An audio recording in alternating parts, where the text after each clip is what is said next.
Join Edwin Frondozo on the Business Leadership Podcast every week for a unique program featuring insights and actionable items from the world's most successful business leaders. Hear firsthand the exclusive interviews and personal journeys on how today's transformational leaders made it to the top.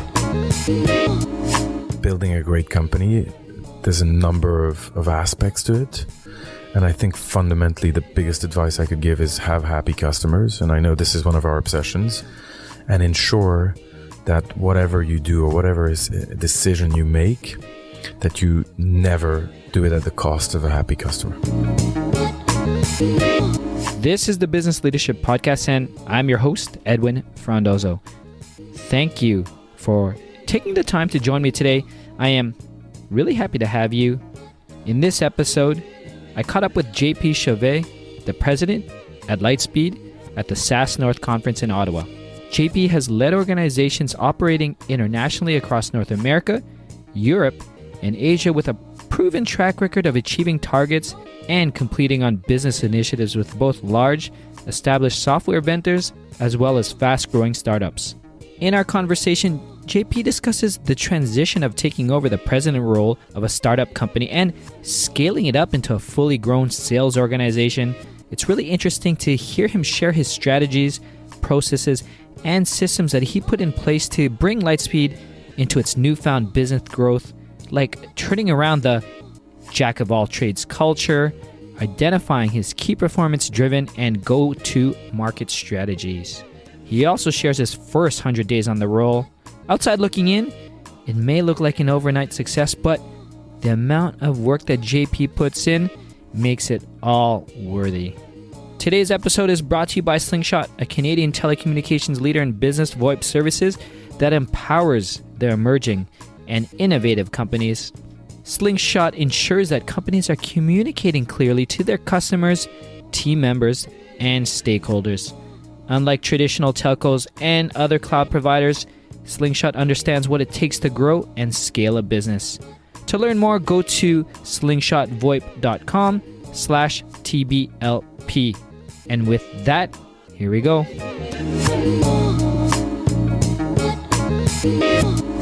Welcome to the Business Leadership Podcast, JP.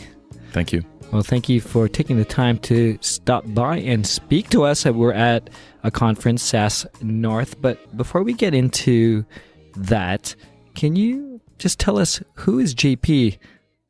So JP is the president of Lightspeed. We're a publicly traded company, and we do a point of sale that basically replaces kind of the legacy systems with an iPad and all the business logic in the cloud. Awesome. What do you like to do outside of running and leading Lightspeed? Primarily, I love architecture. That's my passion. So I'm always building, or I have a construction project always going on somewhere, and love cooking and actually good wine. Great. So you are here at SaaS North to do a keynote talk on basically high velocity growth. And first off, congratulations on all the successes at Lightspeed. From my understanding in my research into your profile, JP, aka LinkedIn, I guess when you joined as Chief Revenue Officer, even within 3 years, 36 months, you did a 10x growth on the span. I mean, a lot of, obviously, with your leadership and the team around you. So can you tell us maybe a high, for those who are not here, tell us what your talk is about. So before, I mean, if you look at my career, pretty much every company I've worked for was a startup that I scaled. And really what I tried to do for this talk is to try and figure out what was common to all these companies and what strategies we put in place to grow. And actually, when you think about this, most of the topics are obvious, but I think sometimes the obvious is not what people apply. And so I just try to look at throughout my career and Lightspeed, what were the big blocks that you actually need to put in place to be able to scale. So can we talk about, I mean, was it 3 blocks that There's 6. 6 blocks. Can you tell us 6? We don't have to go into all of them, but it's very interesting. I think generally speaking, when you're a startup and really small, 20, 30 employees, 40 employees, you're in a world of jack of all trades where everybody does everything. and so how do you grow is really by structuring yourself for growth. And I think a few is basically going away from jack of all trades and going into a model where people have a smaller scope and a more defined scope, so that people can grow. And because, if you hire someone and you're like, you got to do everything, for them to scale with the company is going to take a lot of time. Whereas when you narrow the scope of responsibilities, you can hire much faster because you don't have to learn everything to do. So really the first step is to going through the sales process and really the customer journey and trying to have people way more focused on smaller tasks and smaller portions of the customer journey. So that's the first big topic, and it's a tough one. Yeah, no, for sure. So let's just dig a bit into that, JP. And I've spoken to many founders and many scaling companies. When you go through that exercise and understanding when you came into Lightspeed, how do you go about changing that from jack of all trade culture? Like, there must have been a lot of changeover, I guess, per se, within maybe some of the resources or the key individuals are in place, and how did you gain some of those wins to turn that around? It's a very good question and a very good comment, actually. But when you talk about people, it's never the same people that bring you to 50 employees, to 500, to 5,000, and actually 1,000 is not a big component. So here, you just have to implement the change. So the way you do it is, the way I did it, or I did it many times, is just interviewing everyone, trying to figure out what is the essential oil of every individual and what they're really good at, and focusing them on what they're really good at. And then I think so that's more on the employee level. Then on the management level, there are most of the people basically are not in the company today that were there at the time. And that's because the skill set is completely different. But I think what you have to make people understand is that this is the job I'm going to give them today.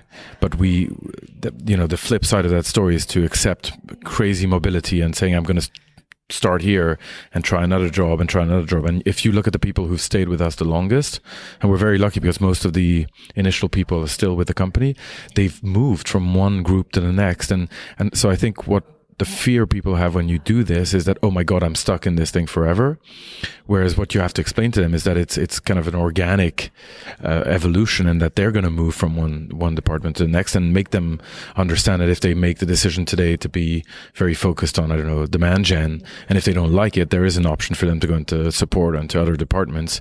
But just making them really understand that the only way you can scale and the only way you can hire fast enough is by focusing people on smaller tasks that are easier to kind of transmit to someone else, which means you can hire more people and grow.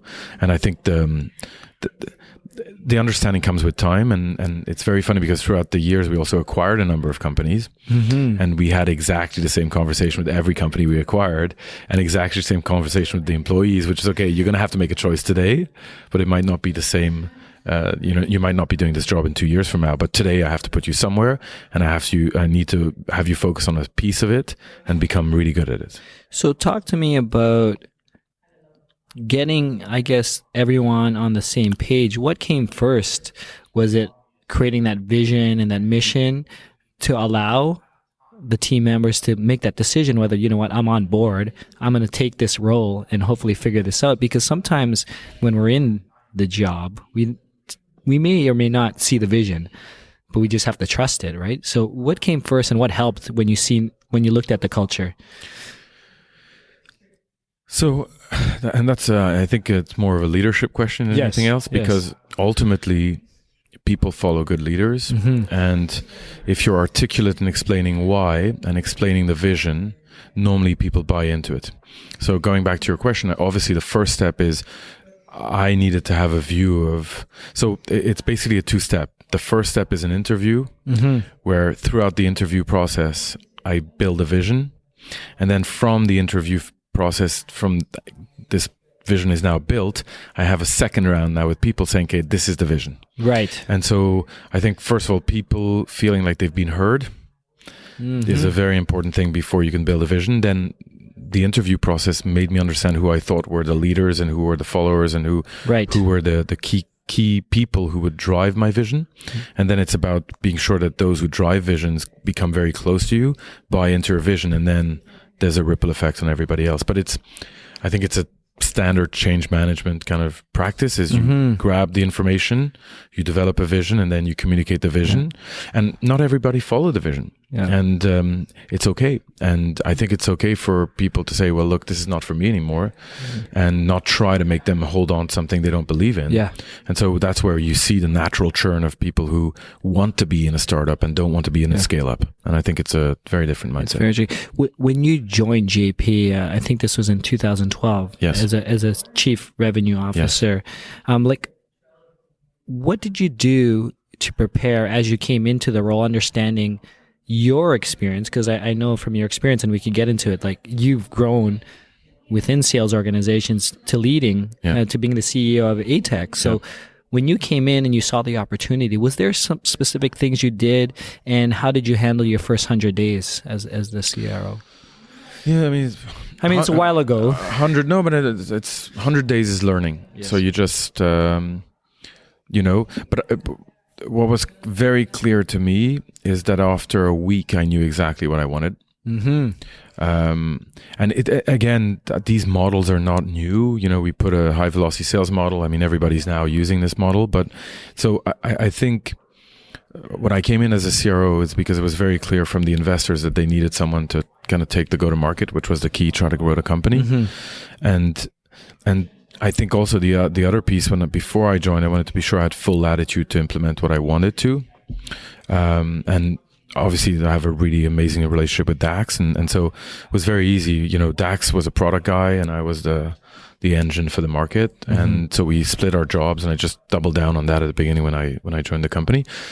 And I got buy-in because I guess sometimes when you have experience and you've done it before, the way you transmit this to someone, you transfer information with more insurance, and you get people to buy into your model in a much easier way.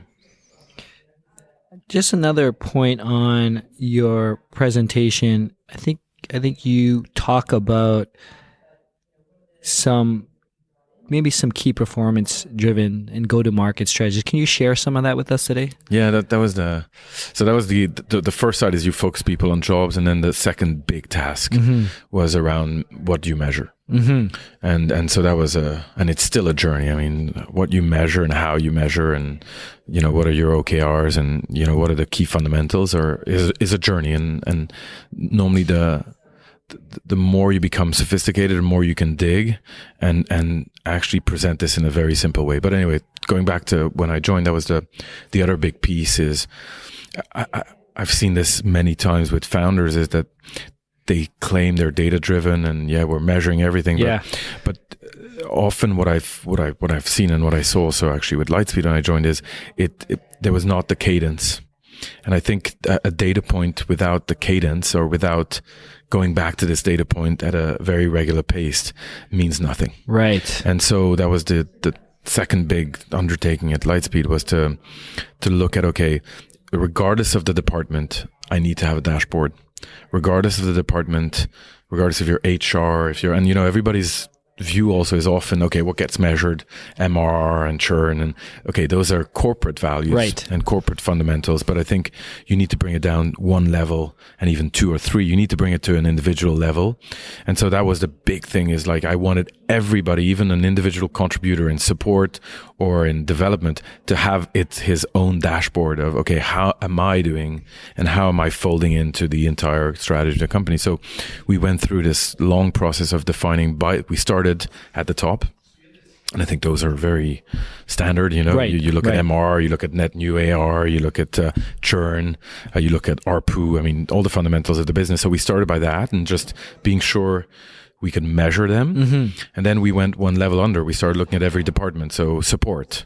What are my KPIs in support? When I'm in sales, what are my KPIs? When I'm in onboarding of customers? And so I'd created all these jobs. And then the idea was to say, okay, now we're going to measure every week what data point we're going to look at. And I think that's the big thing, is defining those data points, being sure we had a method to continuously have the data every week. And then since I've been in the company, every Monday at 8:30 a.m., all the management is in that room, and we go through every single department and all the data points. And I'm assuming having all these aligned dashboards and KPIs also helps the entire company with that shared vision and the shared goals of accelerating growth, I assume. Yeah, and you can't improve what you don't look at. And Right. so when you stare at a number, you naturally end up improving that number. Okay. So I think, you're right. Is that I think it just comes all together. You need to package everything together so that people have trust and confidence in where you're heading. And I think that's really what we try to implement at the beginning at Lightspeed. Just say, hey, narrow the focus, get numbers. And the third piece about numbers is make them visible. And so every department, and even today, has a number of dashboards everywhere, and everyone's performance is exposed, and even individual contributors. So as an example, if I'm in support, I will see the number of tickets resolved by agent month to date, and I'll see my build up of the dashboard from the weakest to the best, and every department. So it's kind of a gamification at the end of this, but you need to make the performance visible if you start measuring it. And so that was the last piece of this, is just came around and started putting TVs everywhere. Really? And connecting them to our warehouse of data, and just ensuring people could stare at it every day. And actually what the impact of that was that the highest performers basically became better and started playing with themselves to always be at the top.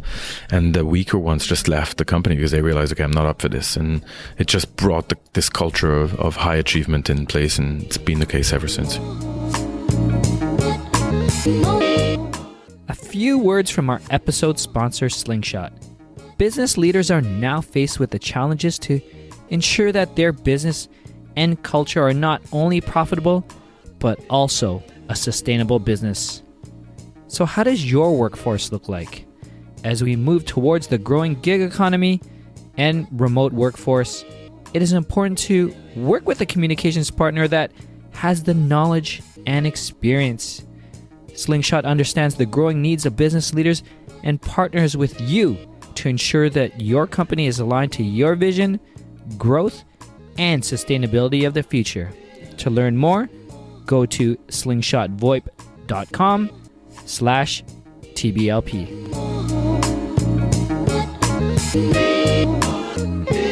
JP, I want to just change gears a bit, and we alluded to it a bit at the beginning. When I looked at your career, you have quite a bit of success and experience when it comes to building sales organizations.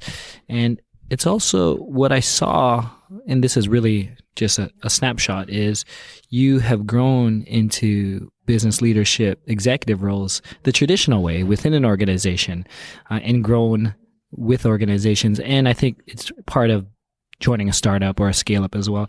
I'd love it if you could share with us maybe a difficult decision that you had to make throughout your career, that it might have been earlier on in your career, JP, but it really, maybe you lost sleep on it, and it was something that you found so challenging that when you did make the decision, it allowed you to grow as a business leader. And you look back at that decision as well still. I think one of the, I started my career in product. So I was a product manager, and in telecom. In telecom, Yes. yeah. And so beginning of the web, basically in 96, 97. And I was working for a much larger group, France Telecom, and I was very well established. And then we did a lot of acquisitions in the US. So then, because I was English speaking and French people don't speak good English, they just shipped me to New York, and I started, and then grew from there. And I think for me, I went from a very well-established job at France Telecom, making good money, and I joined my first startup, which was Ixia in 98, I think. And I think that was, at the time, a huge decision for me, because I had to let go of a lot of things, including a big fat salary. And at the time, I really was very anxious about this, because I went from, big, well-established global company to tiny startup in Canada. No name brand. We just received 5 million. At the time, it was a lot of money, mind you. But so I think that was the riskiest I've done. And with time, I think I never regretted it. And then the second biggest risky thing I did was, I was in Canada, and I was, let's say, number 2 of a publicly traded company called Einstein. And I got hunted by the largest company in the industry, ATEX at the time, in digital basically media and digital advertising, and they shipped me to Singapore. Oh wow! And I was like, okay, for me, this is going to be going from knowing North America to I'm going to be a real global leader. And so I spent 3 years in Singapore and then a year in Australia, and then I moved back to London. And I think that also was super challenging because it was like, okay, I'm discovering something. But I think if I look at it today, it's probably from that experience that I learned the most about how to be a real global company. And so I think those are the two. And I think the third one is, when I like risk. Maybe that's my problem in life. But when at ATEX, I was managing 850 people. I was CEO of a fairly large software company. And I took the risk to move to Montreal to join a, 40 employee startup to try it again. I guess it's more, I think, and that's my view of life, is you grow through taking risks and proving to yourself you can do it. And so that's when I moved back to Montreal and Lightspeed, is I just wanted to prove to myself that I could do it again, I love it. And one point in ATEX and what I noticed was that when you took that role in Asia, I think you were overseeing about 20 individuals, and then you moved up and it 5x'd. You went to like 70 plus. And I think when you originally took over, but I think you just mentioned the number was over 800 now. But I wanted to, if you could just share how you learned and grown as an operational leader or a manager, as your headcount grown, because that's very difficult to navigate. Yeah, but I think you learn through errors more than through success. Just put it that way. Yeah, you develop a much thicker skin when you fail, and I've always felt that when I'm in an uncomfortable environment, that's where I have to find the energy to just get through it. So I think going back to, ATEX in the beginning and at the end, it's you end up being in deep sea at some point. Right. And then you need to hook on to people you admire and you connect to. And in the case of ATEX, was a board member called Jim Rose, who's a pretty big guy now, even in the US. But you just hook on to people who help you grow and help you understand situations. And then you learn to swim. And I know there's a lot of, I hear maybe you're going to see a controversial side of me, but I think there's so many books that explain to you in retrospect how great the story was. Yes. And I'm not a believer of that. I think you actually learn more from experiencing it yourself and connecting to people who can actually guide you through the unknown. So I mean, I do read a few business books, but I'm not a fan of them because I would rather develop my own perspective and use people that I trust in the context of the scenario rather than in a generic way. 100%. You mentioned a key individual in your life was Jim Rose. Yes. And this is someone that was a mentor or someone within an organization. Is there anyone else within your career that had a tremendous impact on you? The first leader of France Telecom Multimedia was Osman Sultan. He was a incredible guy. So he's the first guy who trusted me, I guess, and mentored me and coached me, and he ended up founding Do, which is one of the biggest telecom companies in Dubai. Then there's Jim Rose that was at ATEX, and at Lightspeed, it's funny, at Lightspeed it's a number of people that I met throughout, and so I don't know, I think at Lightspeed I'm at a different level now where I get my mentorship through being on boards of other companies. Okay. So as an example, I'm on the board of Coveo, which is another high growth Canadian, just did a huge funding. And Louis, who's the CEO of Coveo, is an incredible guy. And he was a CEO of Taleo that became a multi-billion-dollar company before that. So it's more hooking on to people who can be a good sounding board and can help me kind of understand the phases in which, because I think the challenge of growth for a software company is understanding the phase in which you are. Okay. And what scenarios you need to develop for this company to be successful. Right. And even Lightspeed, and you could talk to Dax, and we talk about this often, but it's like every phase of Lightspeed has been a challenge, even though from the outside it's wonderful and it still is a rocket ship. But every phase forces you to reestablish what's going to be your role, who are going to be your leaders, and how are you going to adapt your methods to this stage. So I think, life is a challenge, just being, and then especially when you talk about companies and growth and technology, it's interesting.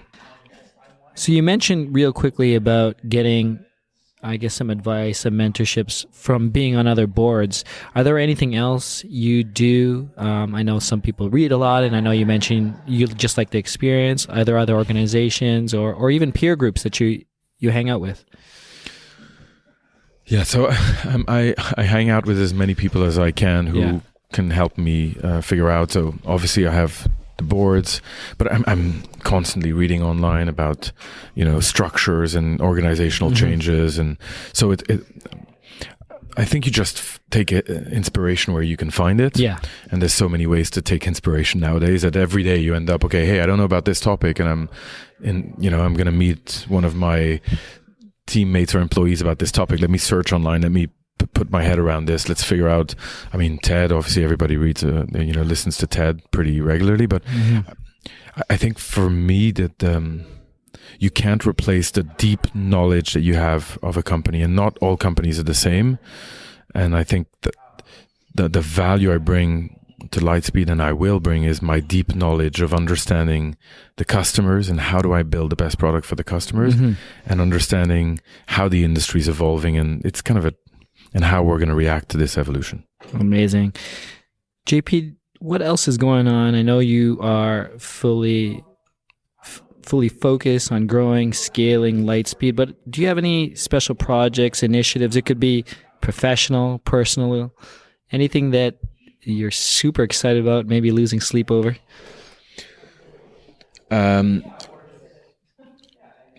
No, I mean, this is a full-time job. It's been we went from 47 to about 1,000 employees in a very short amount of time.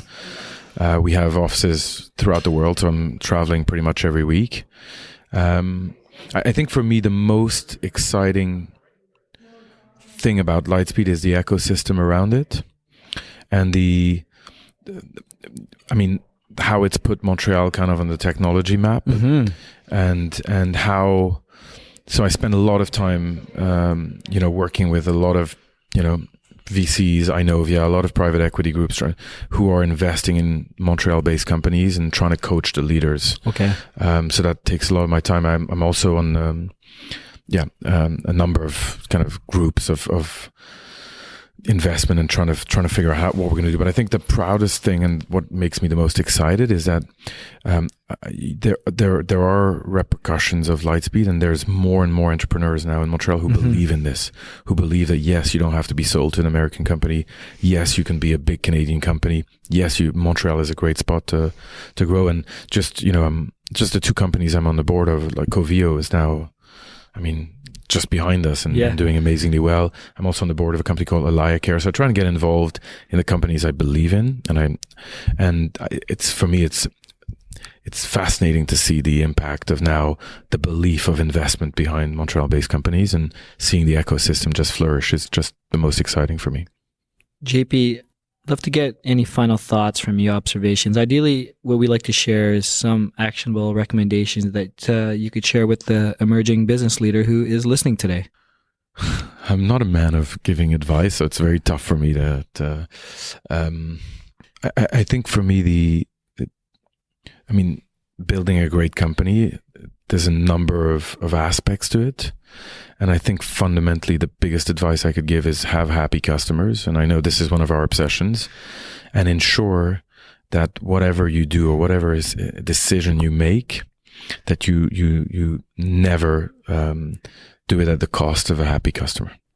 And so I know it's kind of a cheesy, generic kind of, but I fundamentally believe that the best companies have customers who praise the products. So fundamentally, it's a product play. And then I think as you scale, the second advice I could give is don't be scared to give up. And I think that's the big learning of growing is you can't control everything, but surround yourself with people who are amazing. And once you have them, give up.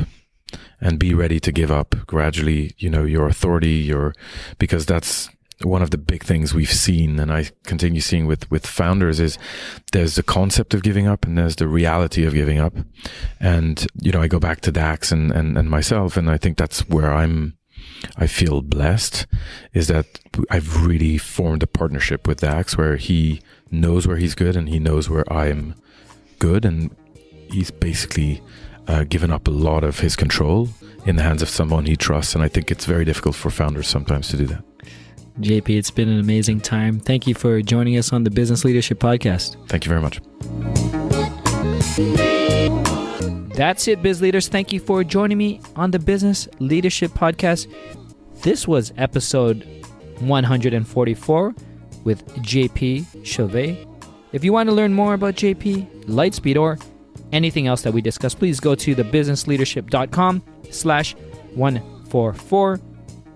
Join me on my private Facebook group where I will discuss this episode, answer your questions, and connect you with other like-minded business leaders. Simply search for the Business Leadership Group directly in the Facebook. Thanks to our sponsor, Slingshot, a Canadian telecommunications leader in business VoIP services. Slingshot understands the growing needs of business leaders and partners with you to ensure that your company is aligned to your vision, growth, and sustainability of the future. If you haven't done so yet, please subscribe, rate, and leave a comment on your favorite podcast player. Thank you again. Edwin, signing off. Thank you for listening to the Business Leadership Podcast at thebusinessleadership.com.